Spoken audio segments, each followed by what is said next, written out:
Ladies and gentlemen, the secret word tonight is shoe. S-H-O-E. Really? You bet your life.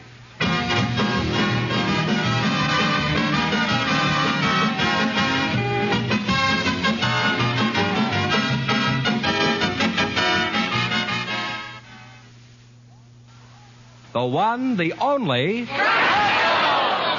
Just a second, I'll see if he's here. Oh, that's me, Groucho Marx.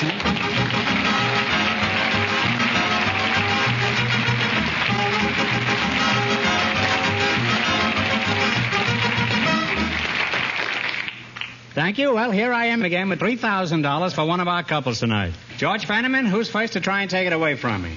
We invited some expectant fathers and some baby nurses to the show tonight. You did? Just before we went on the air, the audience selected Mr. Frank Sullivan and Miss Margaret Lindsay. Folks, meet Groucho Marx. Welcome. And if you say the secret word at any time we're talking, I'll pay $100 in cash instantly. It's a common word, something you always have with you. A baby nurse and an expectant father, eh? Miss Lindsay, I presume you're the nurse? I am.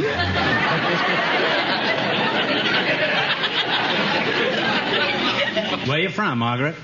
I was born in Johnstown, Pennsylvania. During the flood? Or... Before, after the flood. After the flood. Well, a lot of water's gone over the dam since then. If you pardon the expression. How long have you been a baby nurse? I mean, how long have you been a nurse, baby? About 18 or 20 years. Mm-hmm. How many babies have you had, Margaret? Oh, hundreds of them. About 300 a year. How long have you been married? About 40 years? I'm not married. I trust that's the proper explanation for that.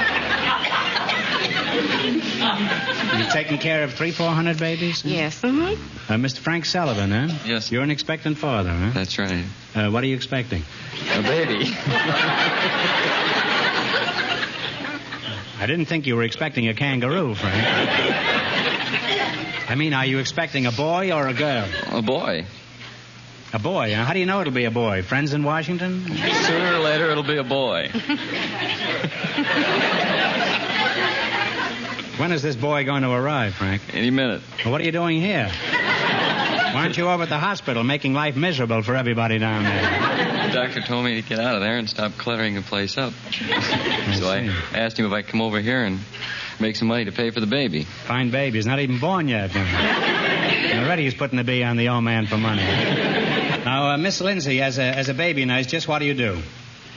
Well, we take the baby and the mother home and get the formula from the doctor, go home and see that the mother and the baby are taken care of, and Who takes care of the father? Well, if necessary, I would. You give him his bottle, you mean? Yes. Mm-hmm. Tell me, how long do you take care of the mother and the infant? Oh, anywhere from 2 weeks to a month, according to Papa's pocketbook. Mm-hmm. That's a very mercenary attitude, isn't it? Then what do you do? Go on to another case. Well, I guess a job like that calls for a lot of changes, huh, Margaret? Yes, it does. Mm-hmm. When are you expecting your next baby, Margaret? Monday. Is that so? Congratulations, huh? You're much calmer than the expectant father over here.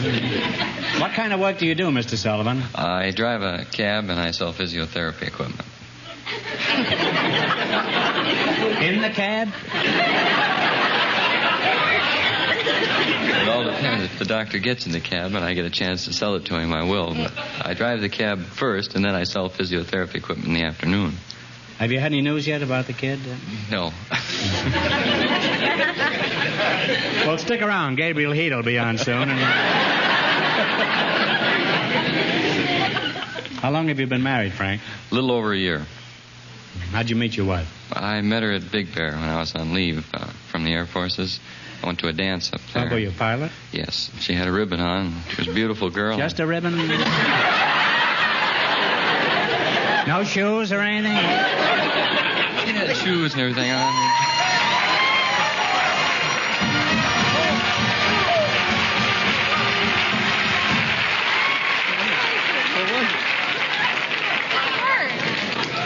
What a jerk I am.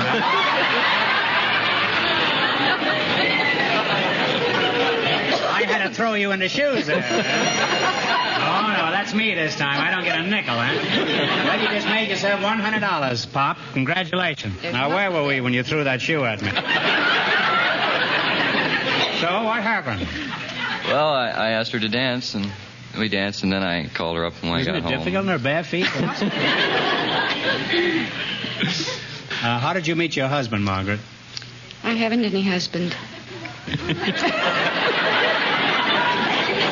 Well, are you married? No. Well, that explains it, I guess. Well, why aren't you married, Margaret? You're an attractive girl. Being around babies so much, it seems to me you'd want to get married. Well, it's this way. All the men I meet are husbands and fathers and... Well, in your job, you just can't get away from the eternal triangles, That's huh? right. By the way, they're not triangles anymore. They're not triangles? They're squares. They're squares. Are you referring to the husbands or the diapers? Huh? And all these years, for the past 50 or 100 years, they've been using triangles. Huh? Bet some kid figured this out. I bet they did, too. At a square dance, I'll bet. Huh?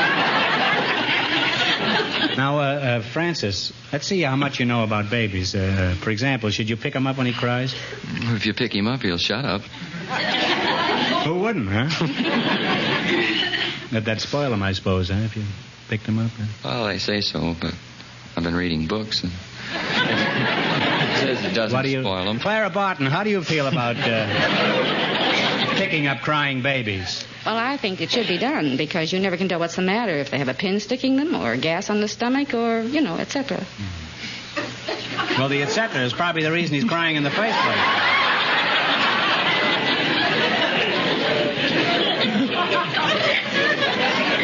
I had gas on the stomach last week. I was at a filling station and the pump fell on me.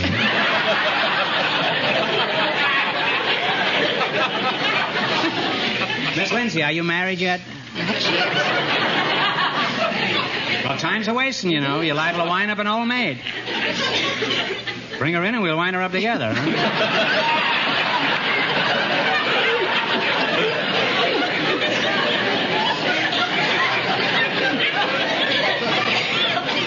Well, you've been an interesting couple, and I hope you'll both be very happy.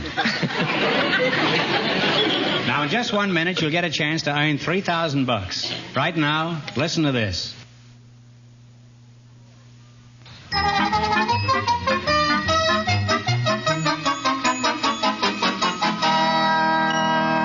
right, now you're going to play You Bet Your Life for $3,000.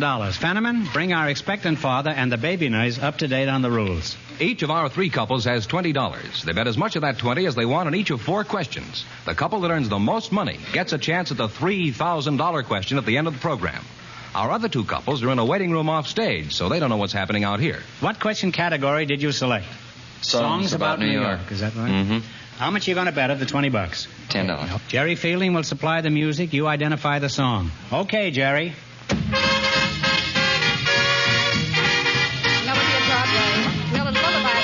Lullaby of Broadway is right. And they're on their way. They have $30. All right, you're going for $3,000 tonight. Remember, that's the big prize now. How much of your $30 you going to try? 15. Talk right up now. Talk 15. right up. Oh, 15. I'd rather have 20, but... Come to some decision between. 20. Huh? 20. Has the kid come yet? No, not yet. All right, $20. What's the title of this New York song? 42nd Street. 42nd Street. They're really climbing. They have $50 now. While you're climbing your way up, here's your third question. You have $50. How much you going to try? 40. $40, huh? Play, Jerry.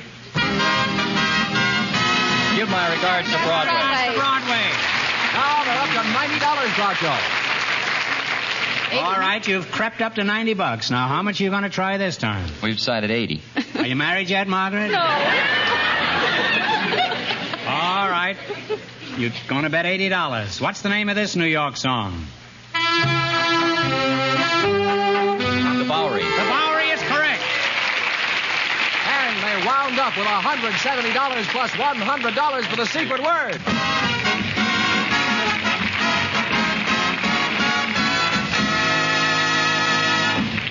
Thanks and good luck. Stick around now. You're still in the running for the big question. Groucho, our next couple has been in a waiting room off stage, so they don't know the secret word is shoe. Perhaps they'll say it. Just before we went on the air, our studio audience selected a fix-it man and a housewife. And here they are, Mr. Fred Smith and Mrs. Helen Blair meet Groucho Marx. Folks, we're happy to have you here. And if you say the secret word at any time we're talking, we'll pay you $100 immediately. It's a common word, something you always have with you. Let's see, a fix-it man and a housewife. Mrs. Helen Blair? That's right. How large a family do you have? I have one child. One child, huh? And what does your husband do for a living? He's a fuller brush man. Front door or back, huh? I think he'd take either. Mr. Fred Smith, you're the fix-it man, huh? That's right. Mm-hmm. Well, just stand there and fix it. I'll be back to you in a moment. Mrs. Blair, how did you meet your husband? Well, I was living on a farm. I was the farmer's daughter. And we had been missing our chickens. So this evening we had our light on. What do you mean you'd been missing them? You were lonely for them? No, they've been disappearing. Oh. And, well, that's quite a difference. We heard this terrible racket in the chicken house, and just as I got to the door of the chicken house, a skunk came out. And that was your future husband? No. I saw this skunk, and I yelled, "Get that skunk!" And this young boy was coming over to see my brother, and he grabbed for the skunk, and I grabbed for it, and we both fell on it. We smelled to the high heavens. Yes. We went back in the house and tried to figure out what to do. But finally, we decided that we should start going out together because nobody else would go with us. Well, that is certainly an unusual romance, Mrs. Are you the fix-it man, Mr. Smith? I am. Now, just what do you fix as a fix-it man, Mr. Smith? Well, I fix lawnmowers, knives, shears, and electrical appliances, and what have you. Are you married? Yes and no. That's the way to be.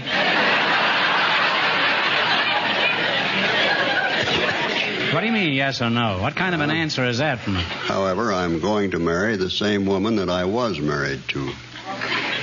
Didn't it take the first time? Why are you remarrying the same girl of your dreams? Well, I think it's the proper thing to do. How old are you, Mr. Smith? 71. Gee, you don't look it. You look about 58. Oh, no. Yeah, oh, yeah. Not many fellas get married at 71. No, they have better sense at that. How did you meet your wife, Mr. Smith? We were kids together. Well, that's possible, but how'd you meet her, huh? How'd I meet her? At school. In school. First time my wife saw me, I was on the cover of Time magazine. She made me get off. It was her magazine.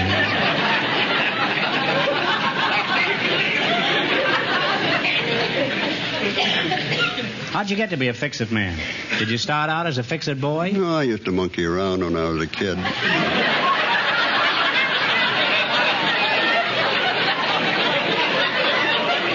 So did I, but all that got me was trouble, huh?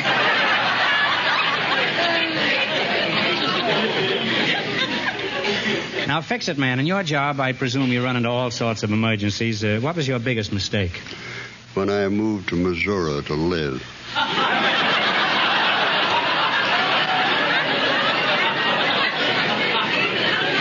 You'll get a letter from Kansas City in the morning.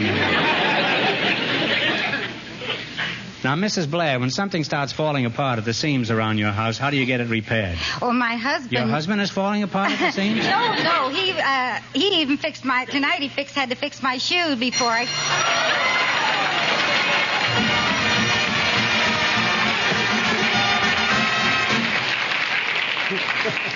I talk too much.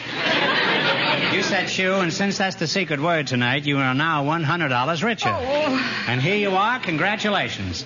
Now, don't bother dropping the other shoe. Only the first one counts. Thank you. Now, let's play You Bet Your Life, the Elgin American game, for $3,000. Run your $20 into more than the other couples, and you get the chance at the big question later. Fenneman's off stage to remind our listeners how much the first couple won. Go ahead, George. The baby nurse and the expectant father won $170. Here we go. Let's see how high I can build you $20. What question category did you select? Name the cloth. Now, here's your first question. You have $20. How much will you try? 15. Now, what kind of material is calico made of? Cotton. Cotton is correct. We're off to a good start. They have $35. Well, you got a flying start. Remember, you're going for $3,000 tonight. How much of your $35 will you try? 30. What kind of material is file? F-A-I-L-L-E.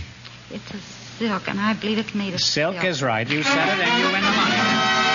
They're climbing. They have $65. Now you've got $65, and here's your third question. How much of the $65 are you going to bet? 60. What kind of material is cretonne made of? Cretonne. Oh, cotton? They now have $125. All right, here's your last chance to beat the other couples. You have $125. How much are you going to bet? 50. What kind of material is Cheviot made of? Flax. Is that right? I'm sorry, the answer is wool. They wound up with $75 plus $100 for the secret word.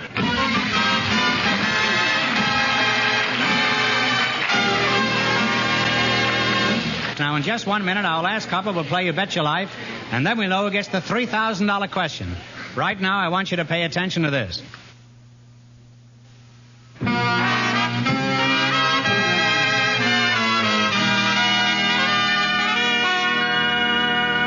Now then, we'll soon know who's going to earn the most money and get the chance at the $3,000 question. George, who's leading so far? Well, the expectant father and the baby nurse are leading with $170. And here's our final couple about to come from their waiting room off stage. They don't know the secret word is shoe.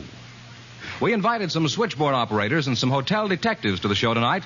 And just before we went on the air, our studio audience selected operator Matty Weldy and Detective Bob Lowe. And here they are. Folks, meet Groucho Marx. Welcome. If you say the secret word at any time we're talking, I'll pay $100 in cash instantly. It's a common word, something you always have with you. Miss Matty Weldy, is that right? That's right. You're a switchboard operator? Yes, I am. Where are you from, Matty? I'm from Iceland. Iceland? That's right. Looks pretty hot to be from Iceland. Don't be too short.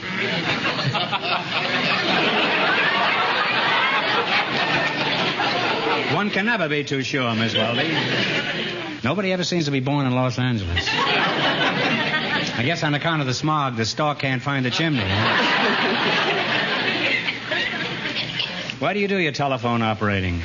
I do my telephone operating the Daily News. Have you ever had your lines tapped? Not to my knowledge. Well, keep an eye on Detective Lowe over here. I notice he's looking over your lines right now. Detective Bob Lowe, huh? Mm-hmm. Where are you from? Cleveland, Ohio. Mm-hmm. Didn't they used to have a ball club there? Tell me, Dick Tracy, at which hostelry do you do your snoozing? I mean snooping. Huh? I don't do any snoozing and I don't do any snooping. I beg your pardon. At which hotel are you an eye, ear, and nose specialist? Why, it's the Country Club Hotel. You work day or night, sir? I work the night shift. I used to wear a night shift. Now I wear pajamas. You must have had some embarrassing experiences in your job, haven't you, Mr. Lowe? Yes, Such as looking someone straight in the eye through a keyhole? Well, I don't look through keyholes. Well, it's my mistake. I thought you looked a little peaked, that's all. Besides, I should have known a man as tall as you was strictly a transom man.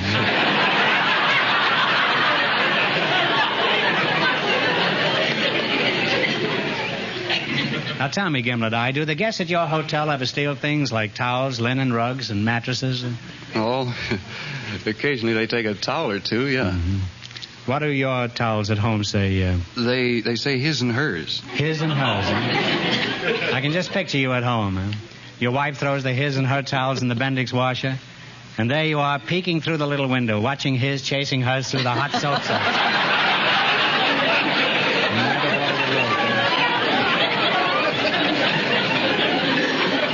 Now tell me, Potted Palm, how do you spot a crook in your hotel? Do you use a paintbrush? How do you spot them? Well, when they come in the hotel, we look at them, and if they're nervous and sort of shifty-eyed and jittery.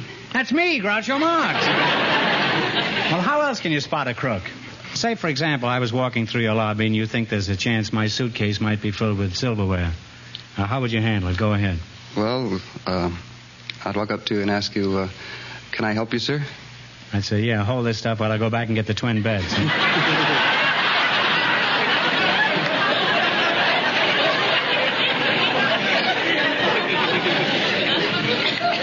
Well, are you going to arrest me or not? No, I don't think we will, Mr. Marks. You see, we saw you coming in, and we recognized you, so we knew that you weren't a crook and that you were honest. This is the most insulting thing I've heard all day. I'm going to sue you for defamation of character. Now we're going to play You Bet Your Life. And if you can beat our other two couples, you'll get a crack at the $3,000 question. I can't tell you how much they won, but George has gone off stage to remind our listeners. The baby nurse and the expectant father are still ahead with $170. Here we go. Let's see how high I can build you $20. What question category did you select? Movie title roles. That's right. Now, here's your first question. You've got $20. How much are you going to try? About 10. I thought $10. All right. Who plays the title role in I Was a Male War Bride? Cary Grant. Cary Grant is correct. They're on their way, Groucho, with $30. All right. Remember, you're going for $3,000 tonight. How much of your $30 will you try? 20. All right. $20. Who plays the title role in the picture Mr. Soft Touch?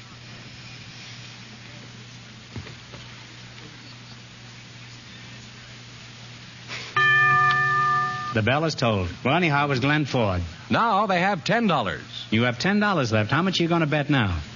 Better bet the 5. Yes. You're going to bet 5. Well, who played the title role in The Champion? Kirk Douglas. Kirk Douglas is right.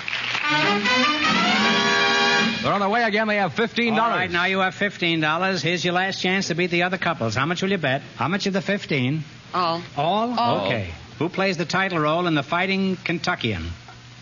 John Wayne. John Wayne is right.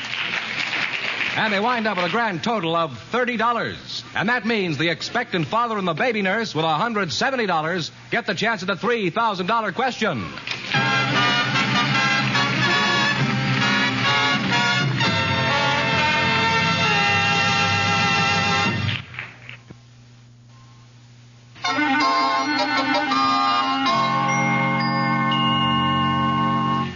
And here's the winning couple, Groucho, the expectant father and the baby nurse. Well, back again to try for $3,000, eh? Good luck. I'll give you 15 seconds to decide on a single answer between you, so talk it over thoroughly. And no help from the audience, please. Put on your thinking caps. Remember your history. George Washington was the first general to become president. Who was the second general to become president? He was the general in the Second War the United States had with England.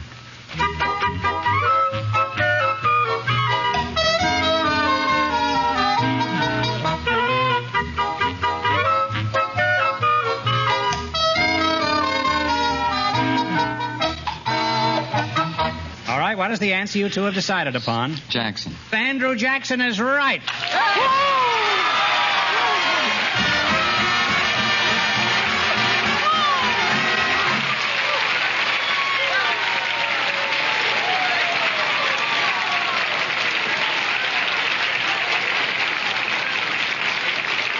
on, kids. That's right. You win $3,000 in cash. Now, what are you going to do with all that money? What are you going to do with yours, Francis? I have to have time to believe it first. Well, let's say it's true. What are you going to do with that money? Well, I'd like to put some in the bank for Junior. Well, you can afford to have triplets now, you know. And Margaret, what are you going to do with yours? I don't know. I think I'll try to buy a home for my mother and myself. You won $270 plus $3,000. You really cleaned up tonight. Congratulations to both of you.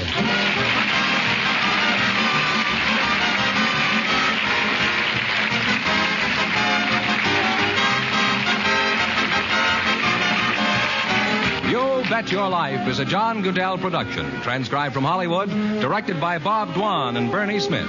Music by Jerry Fielding.